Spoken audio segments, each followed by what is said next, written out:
গমের ভুসি আছে, চাউলের ভুসি আছে, গুড়ের ভুসি আছে, কালাইয়ের ভুসি আছে, খের আছে, উগলা আছে। এই কয়েকটা মাল বিক্রি করি প্রতিদিন। উগলা 150 টাকা বিক্রি করি, আমাদের কিনা আছে 135 টাকা।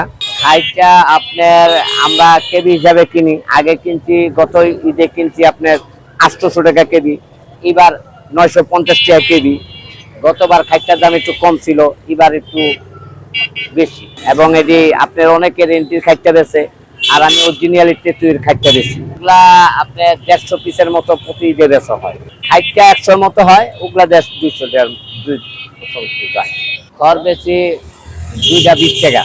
গরু কোরবানির সময় গরু বিক্রি করি, দেশের থেকে আমার দেশের ভাইয়েরা গরু আনে, তাদেরকে একটু বিক্রি করে দিই। এই বিক্রির বিনিময়ে আমার এই এলাকায় পরিচিত, আমি 30-35 বছর ধরে থাকি, পরিচিত। হয়তো একটা গরু বেচলে হয়তো 500-1000 টাকা আমি পাই। এটা আমার খাদ্যের হিসাবে, গরুরে খাওয়া লওয়া সব আমি করি।